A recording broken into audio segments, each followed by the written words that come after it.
first time I met with him, when I said to him, I would like the truth, and that's what I want. December 18th, right? December 18th, I'm Yeah. sorry. He told me on the first occasion and on the second occasion, please make sure my family's not there. I said, why, Mr. Piercy? He said, I don't want to admit to this in front of them. Okay. He was emotional when he said it to me. He said it to me again in January, and I told him, I can't control that. Now, she is listed as a witness, his mother. I don't know if it's appropriate to have her in the courtroom as a witness. I was going to say you could invoke the rule, and that would exclude her from the courtroom. It wouldn't exclude everybody else. However, I'm trying to figure out if it would help or if it would hurt. State, you know, if it would help or if it would hurt. Anybody have any input over there?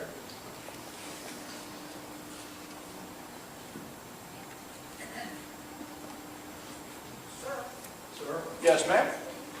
Yeah, ma'am, you're here and it's your son. If you want to add something, that's fine. I've got great ears, so I can hear you from back there. But let's make it easier for my court reporter, if you don't mind coming up, just so that I could ask. As far as we'll assist you. Oh, they rebooted?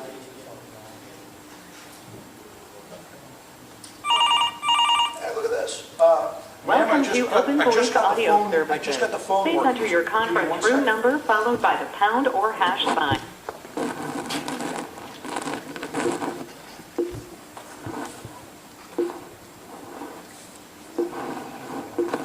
See, I got the phone working. Conference room number accepted.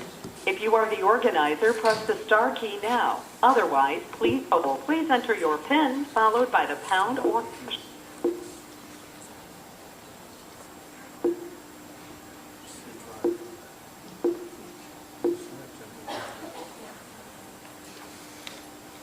Sorry, ma'am, I'm doing the phone thing. It Your misfired. organizer PIN is not valid. You entered 248024. Please try again. Please enter your PIN followed by the pound or hash sign.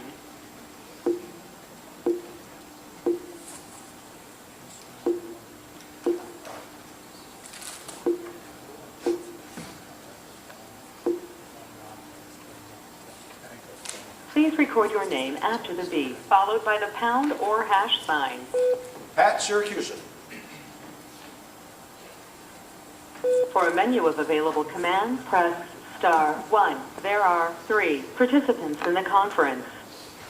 Great, if you could sound off and Has identify joined the yourselves. conference. Pat Syracuse.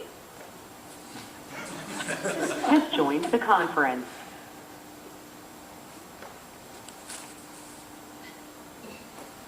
Is there anybody for Mr. Dailey on the call? Kate Oppenheimer for Mr. Dailey.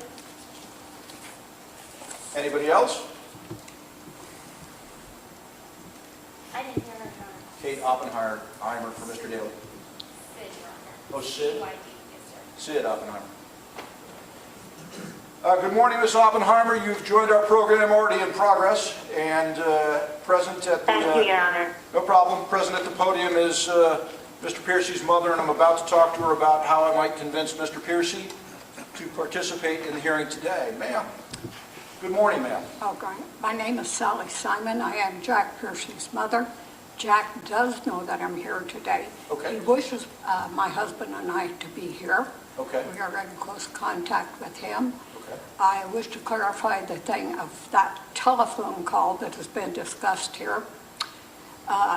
It was in my paper on 2 days after Christmas, and Jack had not told me of the situation.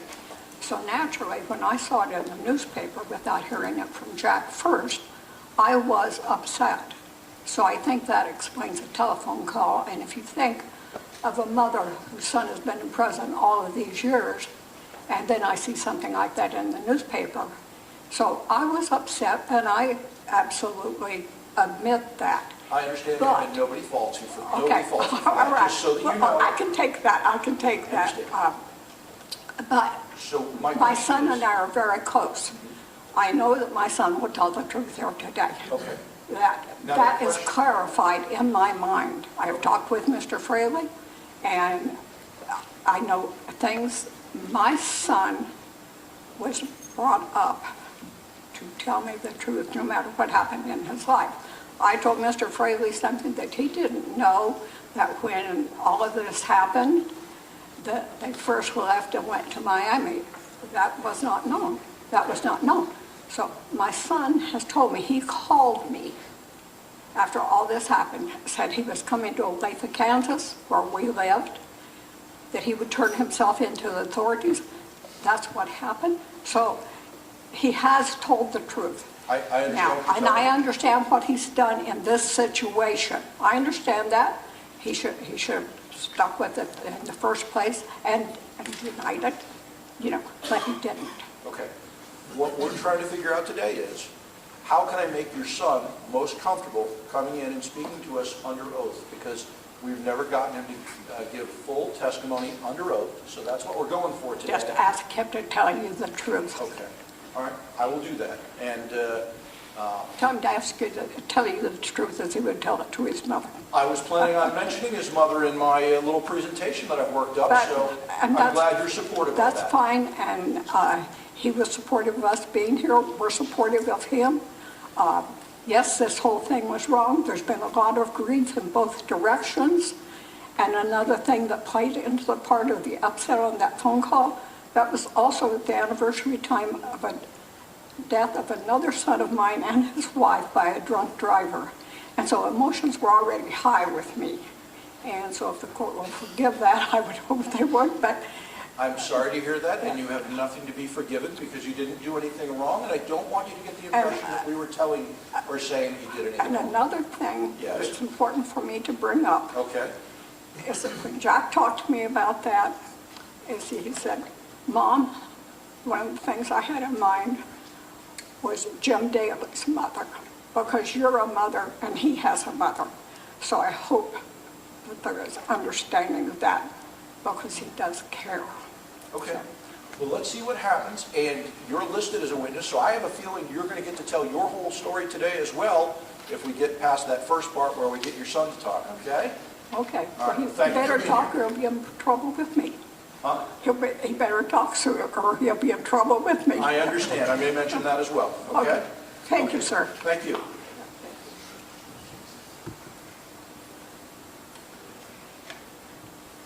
Okay.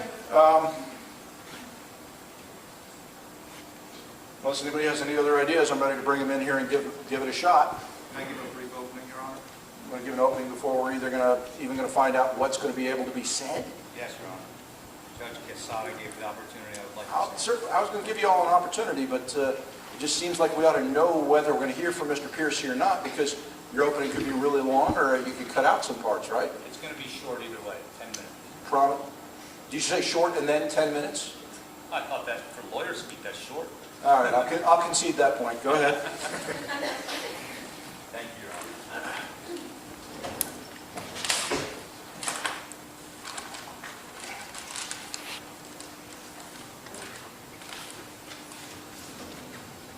May it please the court and Your Honor. In the early morning hours of May 6, 1985, Shelley Baggio was violently murdered on the bank of the Intercoastal Waterway. Your Honor, it is clear on record evidence and what you will hear today that in a drug and alcohol-induced rage, that Jack Piercy, a man who indeed had a history of violent crimes, including crimes against women, stabbed Shelley Baggio to death and dumped her body in the water. Her life was tragically cut short at the hands of a violent criminal. And Your Honor, Jack Piercy and Jack Piercy alone committed this awful crime. So I say to Your Honor, I say to all assembled here today, this is an innocent man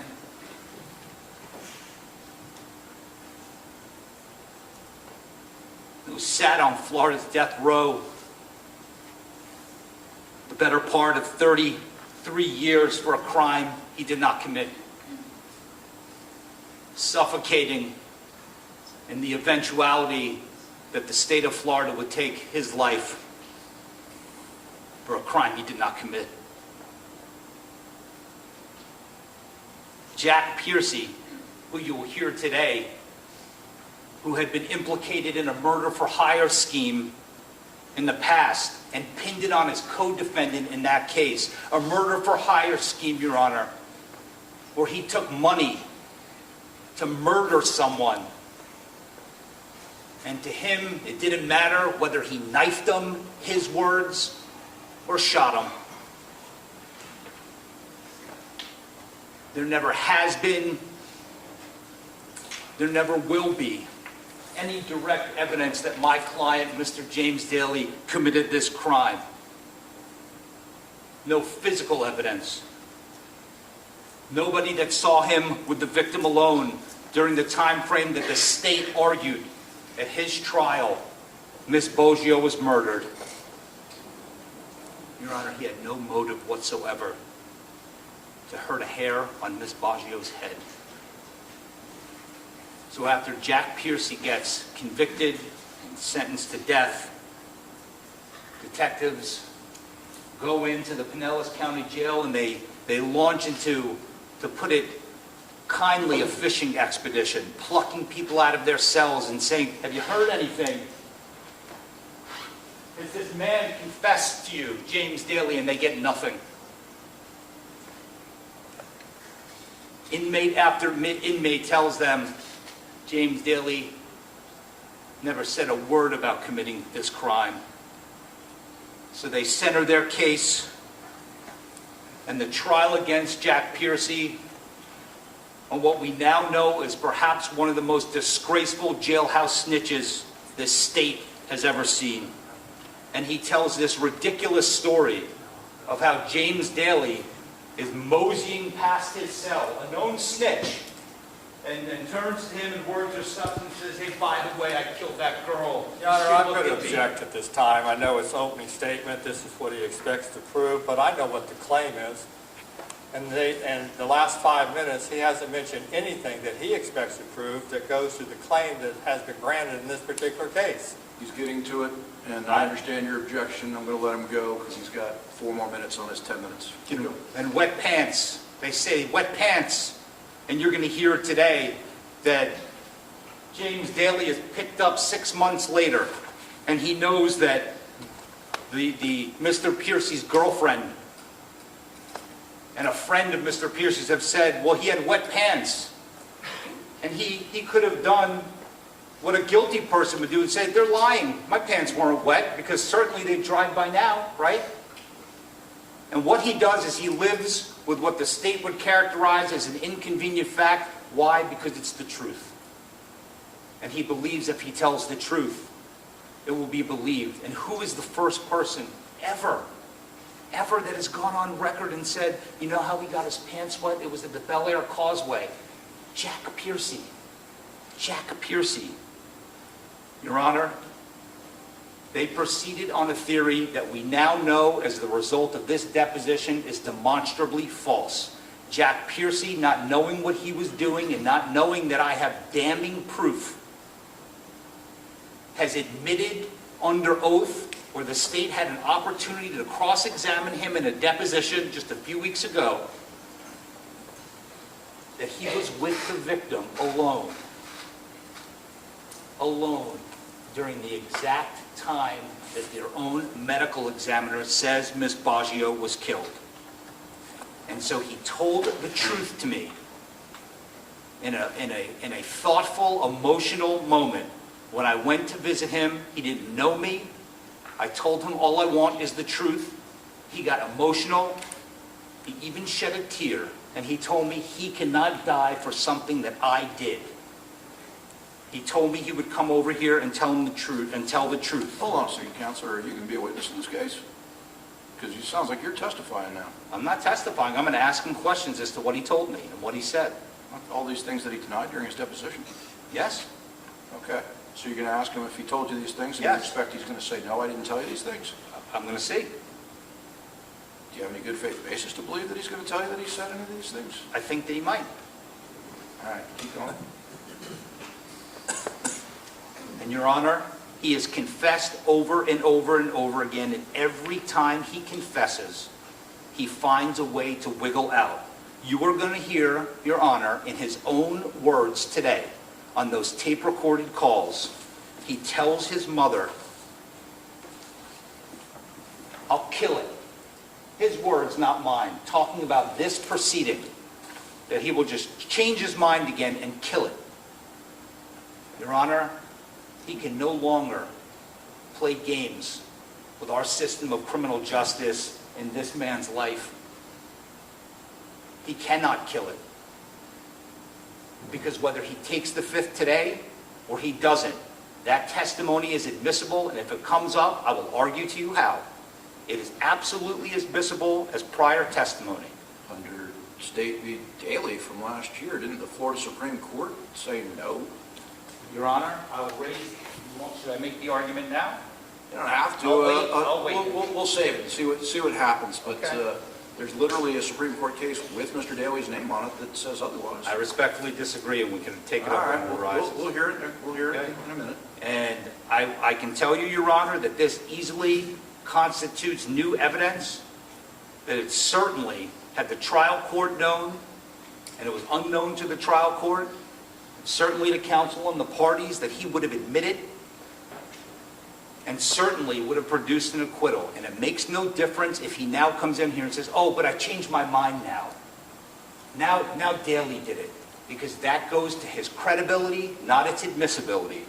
And we not only have that new confession signed under the penalty of perjury, a declaration that he signed, we also have new details that he adds.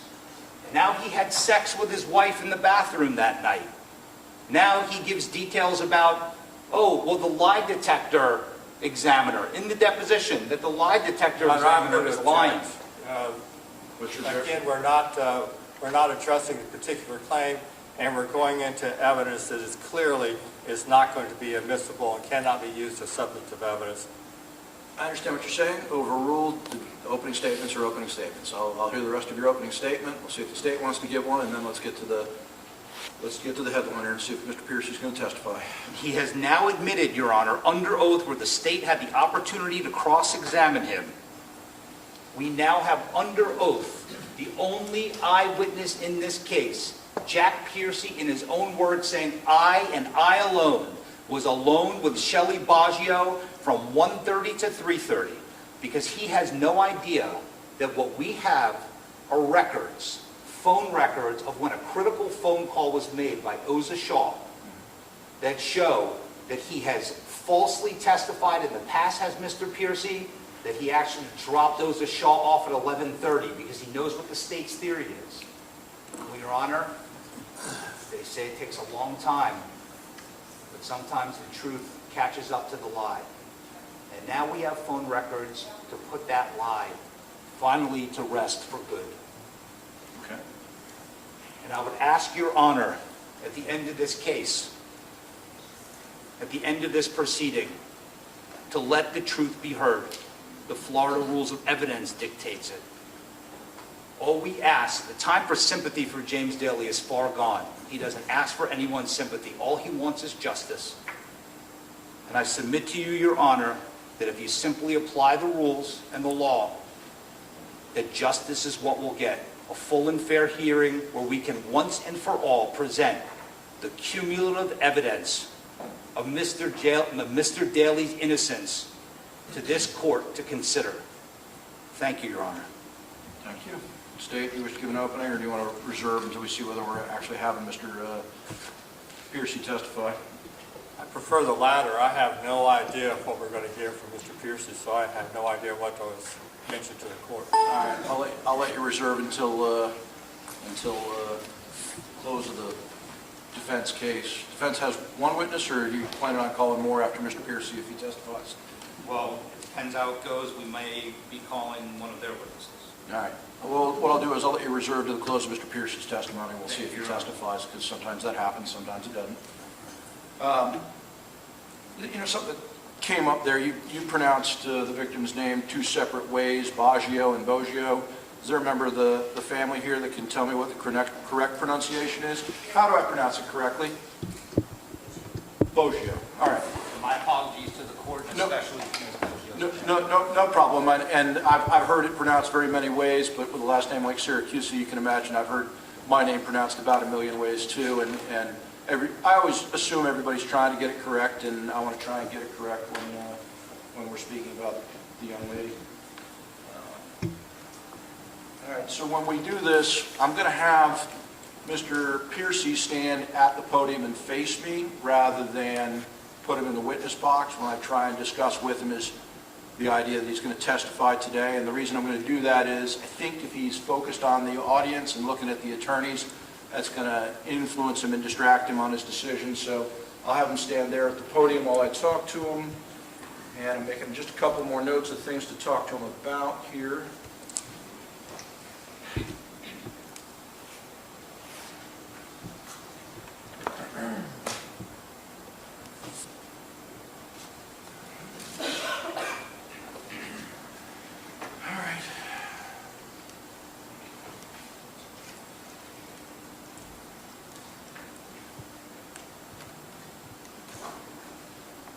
Your Honor, can we invoke the roll, please, and ask the silent to excuse the court? Sure you want to do that? Having her here might help get her son to testify, at least initially. And then everyone from the witness list need to leave. I don't remember who's on the witness list. We only listed Jack Piercy. No, there was some other. Oh, yeah, All right, I tell you what, if you want to invoke the rule, Unless Your Honor would like Ms. Simon to talk to him first.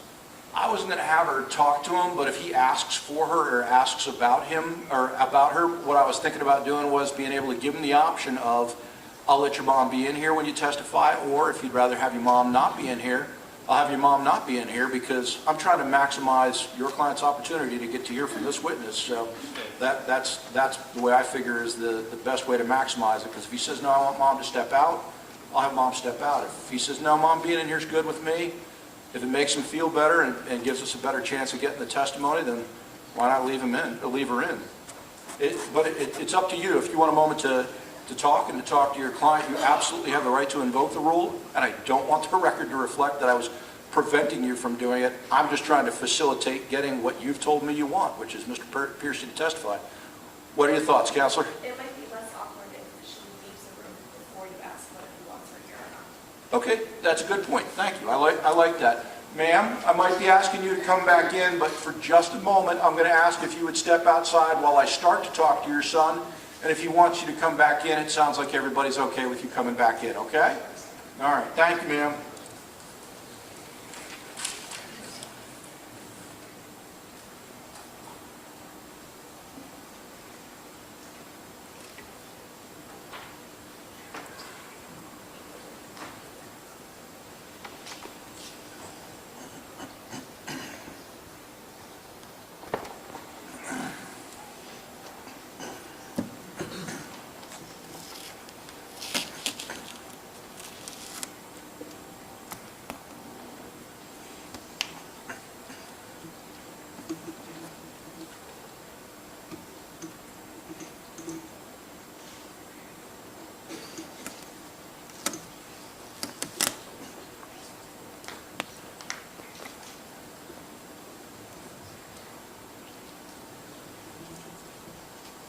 Your Honor, we're just going to excuse the other witnesses that were on our list. Okay.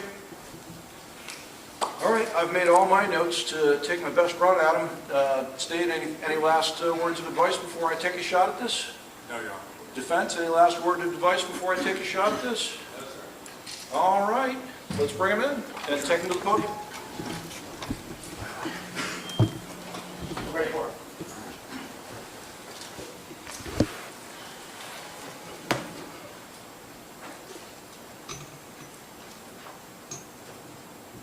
Hey, does anybody know, did Judge Casada have his hearing in this courtroom the last time, or did he have it someplace else? Someone. Two? So the original trial, though, that started in here, correct? This room was here 37 years ago, wasn't it? Sir? 37 years ago? No. 35 years ago. It wasn't here 35 years ago? All right. Go straight out and start to turn right, probably a little bit better. Mr. Piercy,